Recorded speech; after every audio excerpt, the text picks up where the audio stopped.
निकले, ना सिर्फ उसके लिए कोर्ट कचहरी के चक्कर लगाए गए, दलीलें दी गई, ये सब कोर्ट कचहरी में हुआ। लेकिन कोर्ट कचहरी के बाहर भी हमने देखा है कि कई बार प्रदर्शन तक हुआ है। मीणा समाज की तरफ से भी प्रदर्शन हुआ। किरोड़ी लाल मीणा को भी कई बार उसमें बुलाया गया कि आप अपील कीजिए।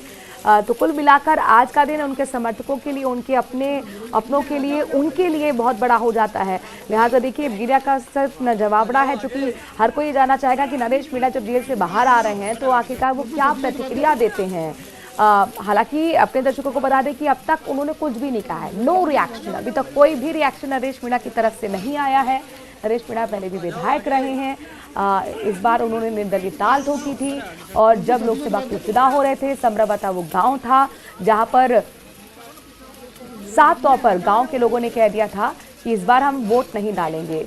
वोट का बायकॉट कर दिया था अपनी कुछ मांगों को लेकर। उसी दौरान एसडीएम पहुंचे थे, समझाइश की गई थी, लेकिन ऐसी गहमा गहमी हुई कि वहां पर नरेश मीणा आ जाते हैं और थप्पड़ जड़ देते हैं, ये आरोप लगाते हुए कि जो ये देखिए तस्वीर, पहली तस्वीर बहुत महत्वपूर्ण हो जाती है। ये पहली तस्वीर आपको हम दिखा रहे नरेश मीणा के अपने समर्थकों के सामने।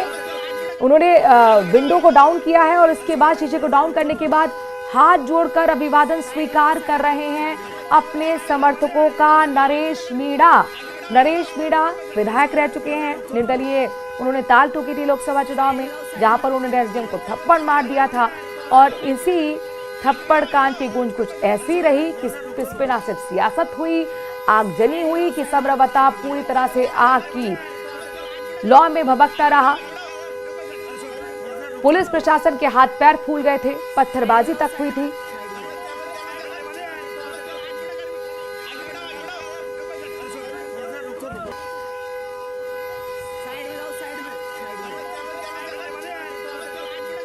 एक्सक्लूसिव तस्वीरें हैं, देखिए किस तरह से गहमा गहमी बनी हुई है। हाथ जोड़कर अपने समर्थकों का अभिवादन स्वीकार कर रहे हैं। चूंकि बारिश का मौसम है तो समर्थक जितनी उम्मीद की जा रही थी उतने यहाँ पर नहीं दिख रहे, लेकिन कुल मिलाकर आज का दिन काफ़ी महत्वपूर्ण हो जाता है उनके समर्थकों के लिए, उनके अपने के लिए। बताया जा रहा है कि यहाँ से जो उनका कारवां है वो जा रहा है समरावता की तरफ, क्योंकि समरावता में ही स्वागत की तैयारियां की गई हैं गाँव वालों की तरफ से, उनके समर्थकों की तरफ से। सैकड़ों की संख्या में लोगों को, समरावता के जो लोग थे और जो समर्थक थे नरेश मीणा के, और नरेश मीणा उनको गिरफ्तार किया गया था। एक एक कर सबको राहत मिली, जमानत मिली, लेकिन नरेश मीणा को काफी एक कानूनी संघर्ष करना पड़ा और अब जाकर उन्हें जमानत मिली। और जमानत के बाद 8 महीने बाद एक लंबा इंतजार, जो वो सलाखों के पीछे रहे, बाहर निकले हैं। आप देख सकते हैं हॉर्न की काफी आवाज हो रही है, क्योंकि बड़ा मुश्किल है समर्थक